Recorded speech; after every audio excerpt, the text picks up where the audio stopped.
Čia Energy Digest, tinklalaidė, kurioje aptarėme, kas geresnio pastarąją savaitę įvyko mūsų energetikos sektorija. Baigėsi 5 2026 metų savaitė. Iš geresnių naujienų.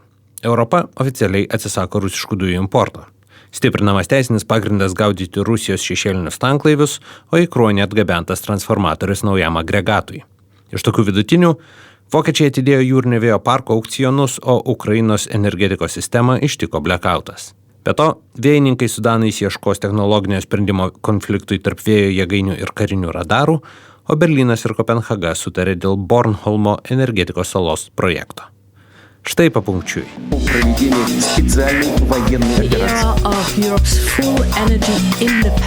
NATO is launching Baltic Sentry. Goodbye Russia, goodbye Lenin.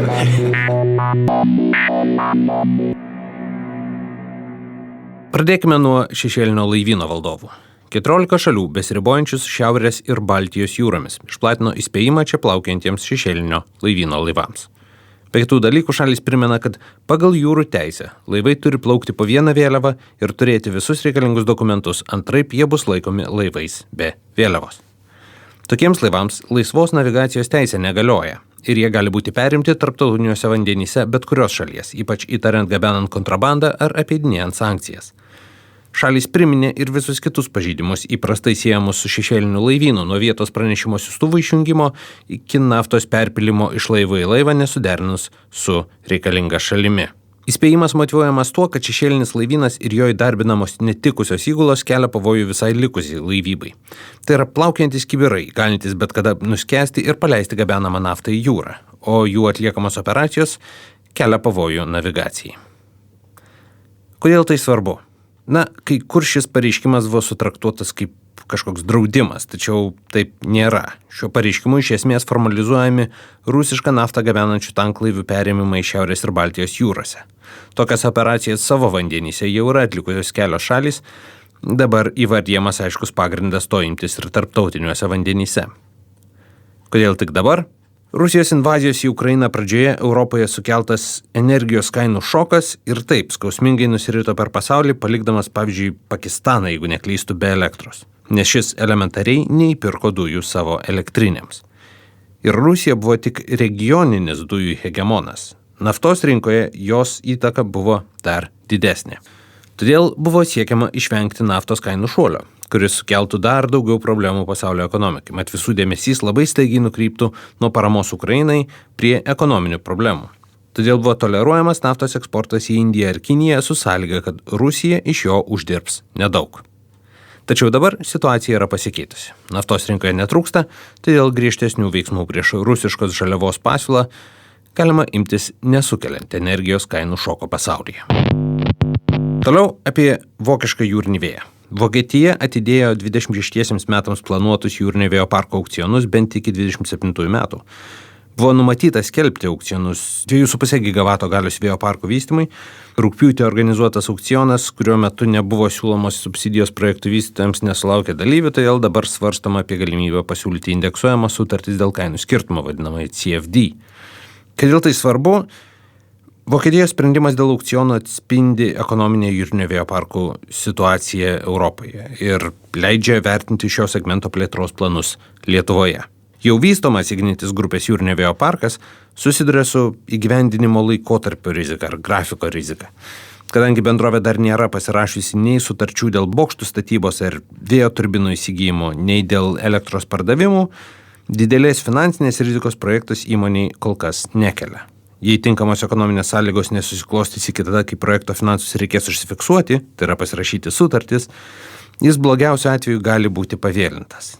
Taip pat Lietuvoje kol kas nematome stambių elektros vartotojų, kurie dėl pavėlinto projekto tokiu atveju negautų reikalingos energijos. Tačiau antrasis jūrinio vėjo parko aukcionas galime manyti, kad paseks Vokietijos pavyzdžių, nes jis yra toje pačioje valtyje. Politikams ir reguliuotojai dar reikia nuspręsti, kada jį skelbti ir kokias paskatas vystytojams pasiūlyti.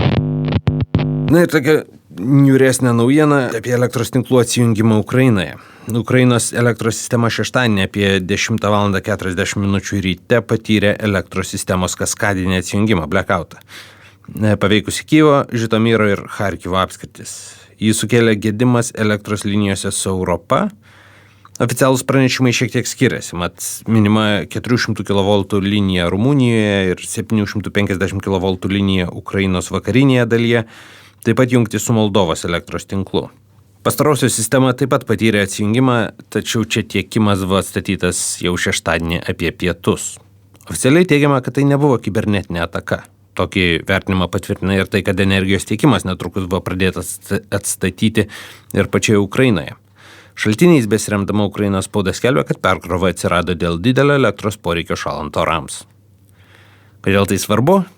Nes kitų naujienų, su kurie neturėtume pamiršti apie nykią situaciją Ukrainoje ir jos energetikos sektoriuje šią žiemą. Jei jums taip pat neramu kaip man šiek tiek geriau pasijusti padėjo skambutis trumpuoju numeriu skirtų paremti Ukrainą. Na ir dabar kiti dalykai.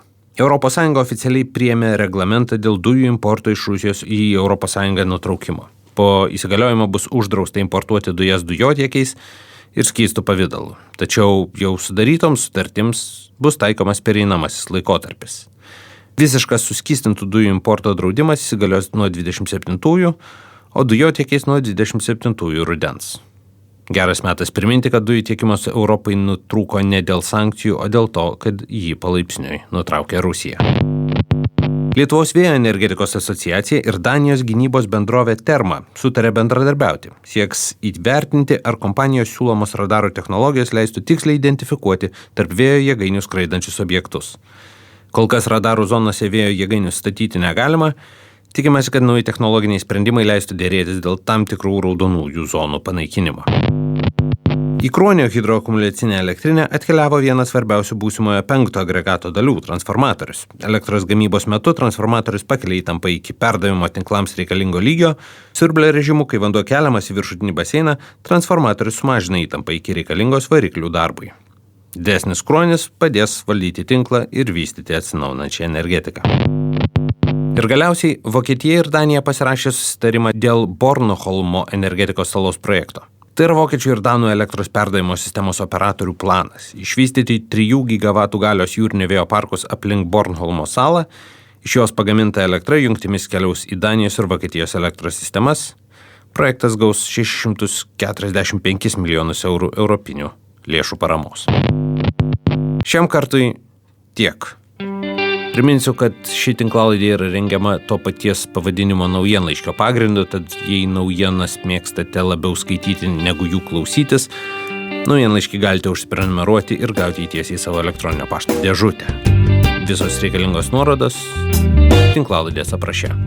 Su jumis buvau aš, Naglis Navakas, iki kitų kartų.